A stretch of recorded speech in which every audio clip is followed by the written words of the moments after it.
Dans cette vidéo, vous allez voir comment utiliser l'application Calendrier sur votre iPad. L'application Calendrier renferme de nombreuses fonctionnalités méconnues car peu documentées. Elle permet notamment d'inviter des contacts à un événement, de créer des événements récurrents ou encore d'afficher les anniversaires de vos contacts. Pour démarrer, touchez l'icône Calendrier sur l'écran d'accueil. Vous voyez s'afficher le calendrier, c'est exactement comme un agenda papier. Vous pouvez feuilleter les pages de cet agenda pour passer d'un jour à l'autre. Pour voir le programme d'une journée, vous pouvez également toucher les chiffres en bas de l'écran. Ou encore, vous pouvez toucher les flèches à droite ou à gauche de cette barre.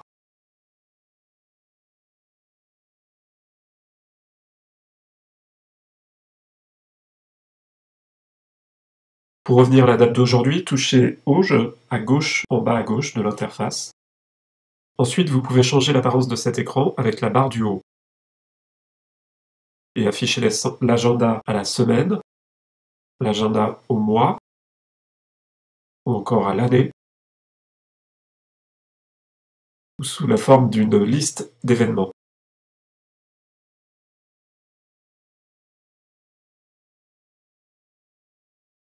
Je reviens ici à la forme standard, c'est-à-dire le jour.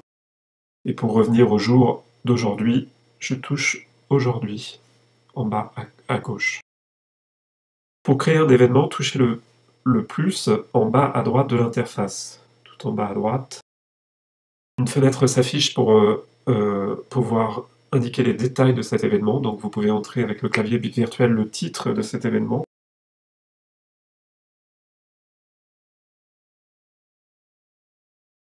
Vous pouvez indiquer le lieu si c'est nécessaire.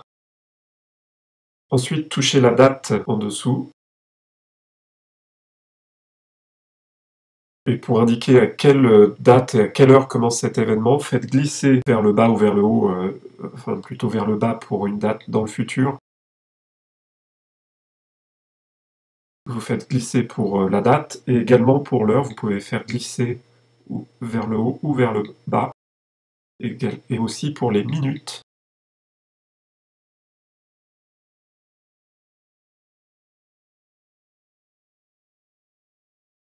La durée par défaut de cet événement est de 1 heure, mais vous pouvez changer sa durée en touchant se termine ici. Donc par défaut, j'ai un événement qui dure 1 heure, mais je peux allonger la durée de cet événement ou la raccourcir. Ensuite, touchez fuseau horaire si vous avez besoin de changer le fuseau horaire de l'événement. Si vous avez cet événement lors d'un déplacement ou si vous avez une téléconférence par exemple avec quelqu'un sur un autre continent. Dans cet exemple, donc tapez le nom d'une ville. En tapant les premières lettres, vous avez une liste de villes qui s'affiche. Vous pouvez sélectionner une des villes dans cette liste en touchant la ville. Et donc vous allez ajuster le fuseau horaire pour cet événement. Vous pouvez aussi indiquer si c'est pour la journée entière en activant l'option jour entier et l'événement sera pour toute la journée.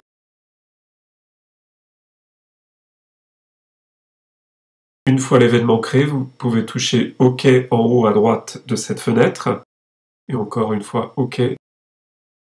Une nouvelle entrée est affichée dans le calendrier. En touchant cette ligne et en la faisant glisser, vous pouvez changer les horaires de cet événement. Vous pouvez également toucher et faire glisser pour changer la date de cet événement, pour le faire passer au jour suivant par exemple. Je fais glisser l'événement sur mon calendrier.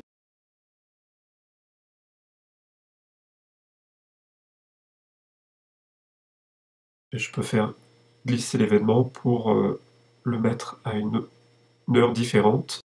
Vous avez également la possibilité de toucher l'un des 2 points pour adapter la durée de l'événement, donc un point en haut et un point en bas. Vous le faites glisser pour adapter la durée de l'événement.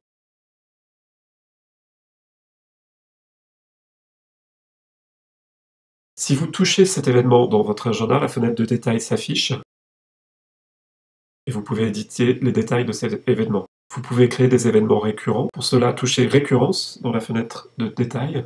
Une fenêtre s'affiche, vous pouvez sélectionner la récurrence, soit tous les jours, toutes les semaines, toutes les 2 semaines, tous les mois ou tous les ans, disons toutes les semaines, et touchez OK en haut à droite. Donc vous avez cet événement est maintenant récurrent toutes les semaines, et vous pouvez également préciser la fin de la récurrence de cet événement. Donc ici, touchez fin de la récurrence. Vous pouvez indiquer un mois, une date en particulier pour la fin de la récurrence de cet événement, ou bien toucher répéter indéfiniment pour répéter cet événement indéfiniment dans votre agenda. Vous pouvez également inviter des contacts. Touchez inviter, puis saisissez le nom et l'adresse de votre contact. Donc le nom, si vous avez un contact dans votre liste de contacts, sélectionnez le nom du contact et ensuite touchez OK. Donc, touchez en bas à droite pour fermer le clavier. Et j'ai un invité pour cet événement. Donc si le contact possède un iPhone ou un iPad, il recevra une notification et une entrée dans son calendrier d'iPhone ou d'iPad. S'il n'a pas ces appareils, il recevra de toute façon l'invitation par email. Et vous pouvez bien sûr inviter plus d'une personne. Ensuite, dans les détails de l'événement, vous pouvez paramétrer une alarme et recevoir une alarme avant l'événement à une durée 5 minutes avant, 15 minutes avant, 30 minutes avant ou 1 heure avant, etc. Sélectionnez l'alarme, touchez OK en haut. Vous pouvez même avoir une deuxième alarme pour ne pas oublier cet événement. Ensuite, on verra plus tard dans la prochaine vidéo, mais vous pouvez sélectionner le calendrier, c'est-à-dire que vous pouvez avoir plusieurs calendriers, dont des calendriers synchronisés avec iCloud ou des calendriers synchronisés avec un compte Google ou sur un calendrier synchronisé avec votre ordinateur. Vous pouvez sélectionner si c'est le type de calendrier, touchez OK. Vous pouvez également préciser votre disponibilité, si vous êtes disponible durant cet événement ou occupé pendant l'événement. Et enfin, vous pouvez entrer une URL.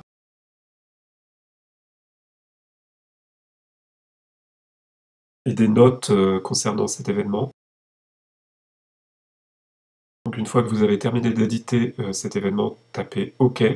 Vous avez un nouvel événement avec une invitation sera envoyée à votre contact.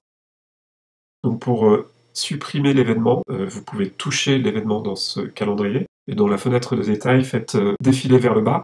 Cette fenêtre de détail, vous voyez un bouton en bas, tout en bas, supprimer l'événement, touchez supprimer l'événement et touchez supprimer l'événement une nouvelle fois et vous avez supprimé cet événement de votre calendrier. Dans la prochaine vidéo, je vais vous montrer comment synchroniser le calendrier avec un agenda Google ou avec iCloud et comment ajouter des anniversaires de vos contacts dans votre calendrier.